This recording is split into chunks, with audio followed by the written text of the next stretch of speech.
Oke, Assalamualaikum warahmatullahi wabarakatuh. Saya Putra Wahidin Masbe dari Pendidikan Matematika Kelas D Universitas Negeri Makassar atau UNM akan menjelaskan mengenai daerah integral dan ring pembagian.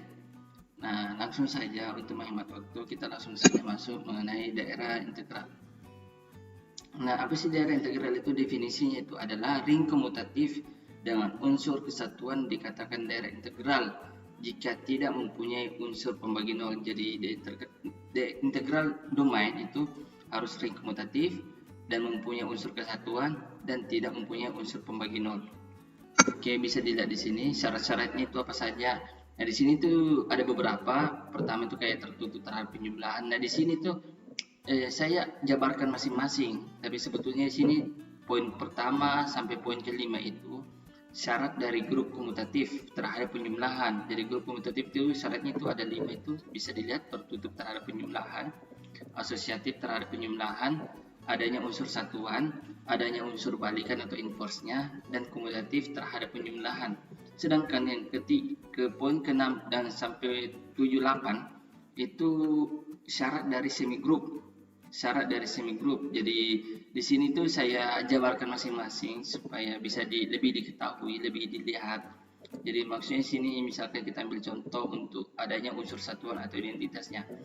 Jika misalkan ambil sembarang A elemen real, maka jika A tambah E sama dengan E tambah A sama dengan A itu sendiri.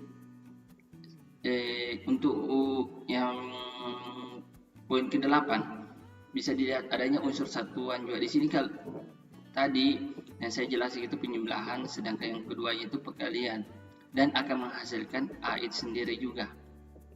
Oke, selanjutnya distributif perkalian terhadap penjumlahan. Jadi maksudnya sini bisa lihat ambil sembarang A, B, C elemen R real, maka jika A kali dalam kurung B tambah C sama dengan A kali B tambah A kali C. Dan jadi di sini ada dua syaratnya. Yang pertama ini, yang kedua A tambah B kali C sama dengan A kali C tambah B kali C. Yang ke-10 itu mungkin komutatif terhadap perkalian. Sedangkan yang terakhir, yang paling penting itu tidak ada pembagi nol. Jadi misalkan ambil sembarang A, B elemen R, jika A kali B sama dengan 0, maka A sama dengan 0 atau, jadi sini bukan dan atau, B sama dengan 0. Mungkin untuk lebih jelasnya kita masuk ke contohnya, bisa dilihat.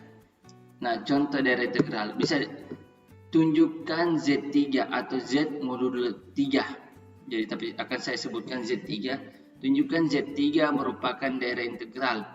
Nah, langkah pertama itu kita tunjukkan dulu Z3 itu apa saja. Himpunannya itu adalah 0, 1, 2. Jadi sini ada 3 angka. Z3 kalau 4 otomatis tambah 3 lagi, tambah 1. Jadi 0, 1, 2, 3. Tapi gara-gara Z3 jadi 0, 1, 2. Merupakan suatu ring bila memenuhi. Jadi pertama itu kita buat tabel. Yang pertama itu penjumlahan modulo 3 dan perkalian modulo 3. Jadi bisa dilihat 0, 1, 2, 0, 1, 2, 0 tambah 0, 0, 1 tambah 1 itu 2. Nah, sama semua kita tambah semua. 1 tambah 2 itu 3. Tapi karena penjumlahan modulo 3, jadi 3 kurang 3 itu 0. Sedangkan untuk 2 tambah 2 itu 4. Modulo 3 jadi sisanya itu 1. Perkalian juga begitu. 0, 0, 1, 1. 1 kali 2 itu 2. 2 kali 2 itu 4. Modulo 3, 1. Jadi hampir sama untuk penjumlah modulo 3 dan perkalian modulo 3.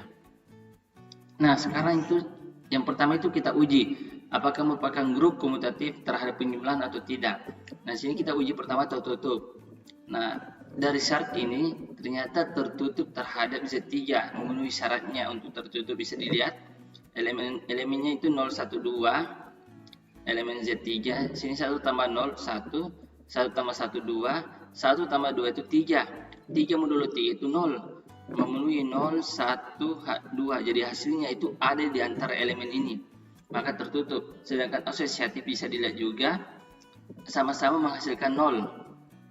Jadi 3 di sini 3 tambah 0 itu 3, tapi karena kita selalu modulo, Z3 itu modulo 3, jadi kita harus selalu kurangi 3 sama dengan 0. Begini juga angka untuk 2 tambah 1, 2 tambah 1 3, 3 kurang 3 0, jadi sama-sama menghasilkan 0, maka asosiatif, sama-sama menghasilkan 0, sehingga untuk identitas.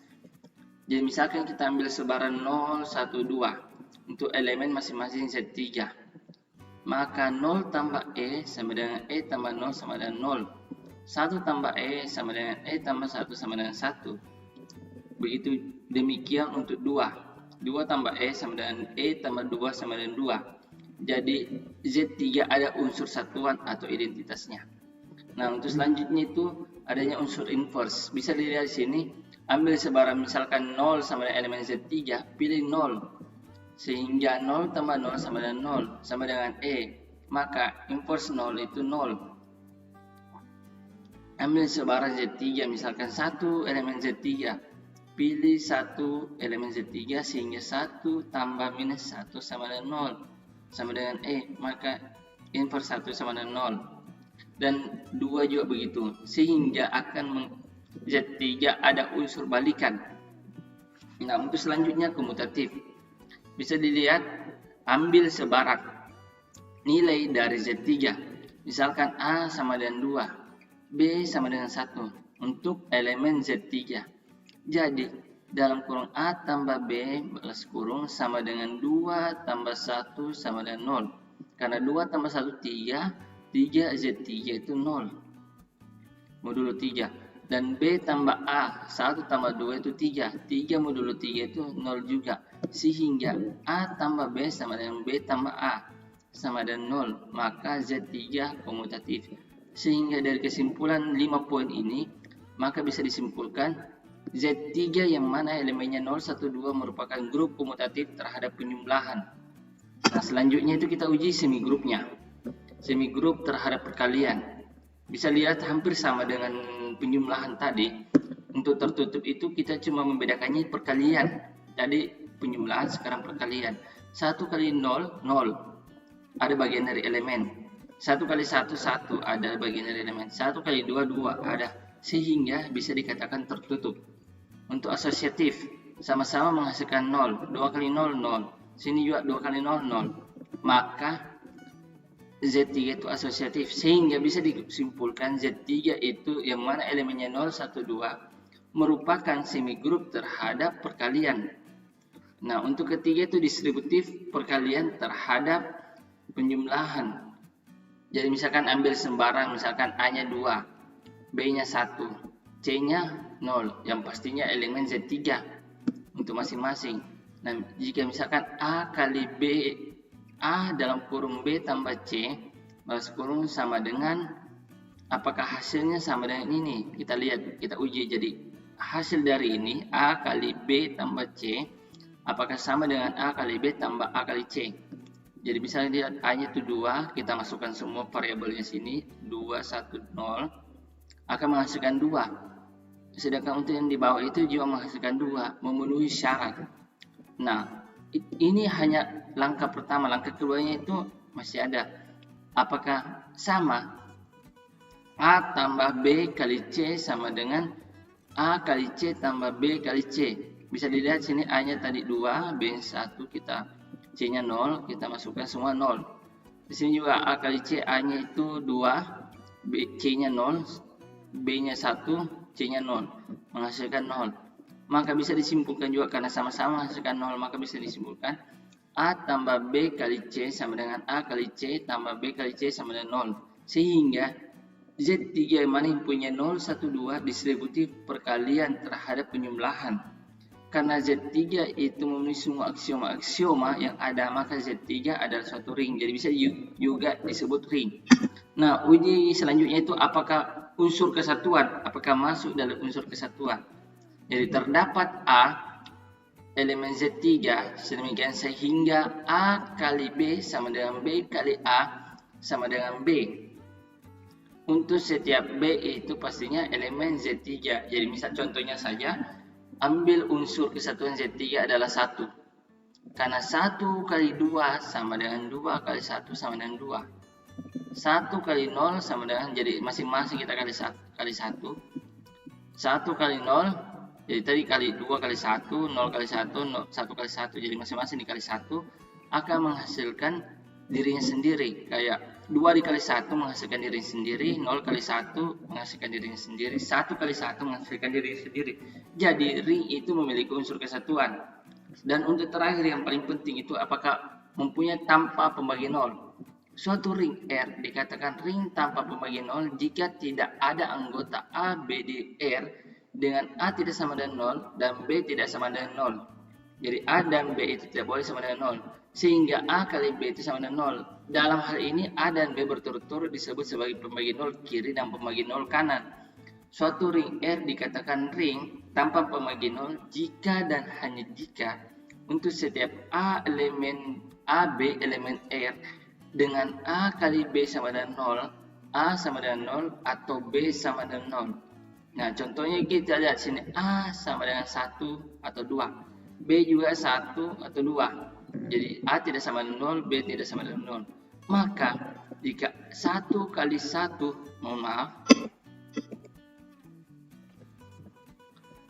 Jadi misalkan 1 kali 1 modulo 3 tidak sama dengan 0. Pastinya karena 1 kali 1, 1. Tidak sama dengan 0. 1 kali 2 modulo 3. 1 kali 2, 2. Nah, pastinya juga tidak sama dengan 0. Selanjutnya juga di sini bahwa 2 kali 2 modulo 3 itu 2 kali 2, 4. Modulo 3, 1. Jadi 1 tidak sama dengan 0. Maka karena tidak terdapat anggota dari Z3 di mana A sama dengan 0 dan B sama dengan 0, ini anggotanya, yang memenuhi A kali B sama dengan 0, jadi tidak ada yang memenuhi, maka Z3 merupakan ring tanpa pembagi 0.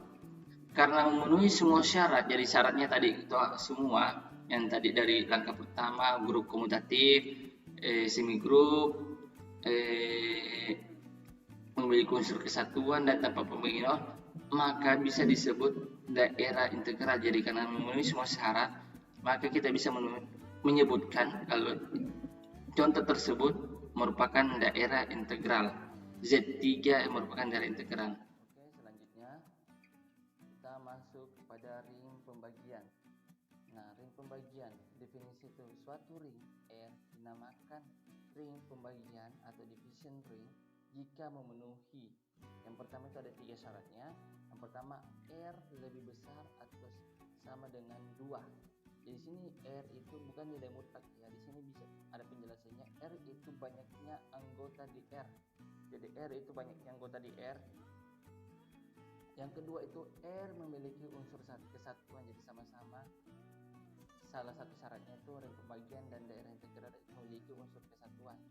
Yang ketiga itu untuk setiap X elemen R dan X tidak boleh sama dengan 0, terdapat Y tidak sama dengan elemen R sehingga X Y sama dengan Y X sama dengan 1. Jadi langsung saja teoremanya itu ring pembagian merupakan ring tanpa pembagi 0. Nah, contohnya tunjukkan bahwa Z5 merupakan ring pembagian. Jadi hampir sama dengan daerah integral. Kita buat tabelnya masing-masing untuk penjumlahan modulo 5 dan perkalian modulo 5. Mungkin semua sudah mengerti, teman-teman sudah mengerti. Kita ambil Z5 itu pasti himpunannya itu 0, 1, 2, 3, 4. Jadi himpunannya 0, 1, 2, 3, 4. Jadi memenuhi sudah 5. Kita kenapa mulai dari 0? Karena bilangan real. Jadi real itu dari 0, 1, 2, 3, 4. Nah, di sini penjumlahan jadi 3 tambah 3, 6. 6 modulo 5, 1. 4 tambah 4, 8. 8 modulo 5 itu 3. Sedangkan untuk perkalian juga begitu. 2 kali 1 itu 2. 3 kali 3 itu 9. Jadi tadi penjumlahan, sekarang perkalian 3 kali 3 itu 9. 9 modulo 5 itu 9 kurang 5, 4. Sedangkan untuk misalkan 4 kali 3, 12. 12 modulo 5 itu 2. Karena kelipatan 5 itu kan bisa 10. 12 kurang 5 itu 10. 12 kurang 10 itu 2. 4 kali 4 itu 16. Modulo 5 itu 1. 16 kurang 15. 15 kelipatan 5. Maka 1. Oke, lanjut. Nah, hasilnya itu bagaimana? Berdasarkan tabel di atas, dapat dilihat bahwa perkalian modul 5 dan 2 unsur di dalam Z5 tetap merupakan unsur dalam Z5 lagi. Ini berarti Z5 tertutup terhadap operasi perkalian modulo 5. Sifat asosiatif terhadap perkalian modulo 5 dapat diselidiki satu persatu.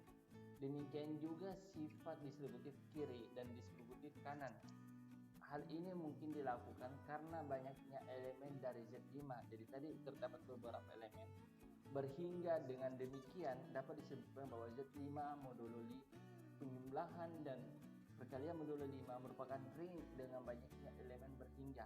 Jadi ada 3 syaratnya tadi, banyaknya anggota Z5 itu lebih besar atau sama dengan 2, pastinya lebih besar. Nah, untuk setiap A dan B elemen Z5, maka A kali B sama dengan B kali A sama dengan A. Jadi kita misalkan ambil contoh itu A nya 1, B nya 3, maka 1 kali 3 modulo 5 itu sama dengan 3 kali 1 modulo 5 sama-sama 3. Sedangkan untuk setiap X elemen Z5 dengan X tidak sama dengan 0, terdapat Y elemen R sehingga XY sama dengan YX sama dengan 1. Jadi misalkan di sini ambil contoh X nya itu 2, Y nya 3. 2 kali 3 modulo 5 itu sama dengan 3 kali 2 modulo 5. 3 kali 2 6. 6 modulo 5 itu sama dengan 1. Di sini 1. Dan ambil lagi contoh misalkan lagi X sama dengan 4, Y 4. Maka 4 kali 4 itu modulo 5. 4 kali 4 modulo 5 sama dengan 1. Karena 4 kali 4 16. 16 kurang kelipatan 5 itu 15. Sama dengan 1 juga dan sebagainya. Karena memenuhi 3 syarat ini merupakan ring dengan banyaknya elemen berhingga dan memenuhi ketiga syarat ini, jadi 3 syaratnya, maka Z5 untuk penjumlahan dan perkalian modulo 5 merupakan ring pembagian. Jadi karena memenuhi semua syarat ini bisa disimpulkan bahwa ring pembagian. Oke, untuk sekian untuk saat ini mengenai daerah integral dari pembagian. Jika ada lebih dan salahnya mohon dimaafkan, jika ada kelebihannya semoga bermanfaat materinya. Saya Putra Wahidin. Terima kasih. Assalamualaikum warahmatullahi wabarakatuh.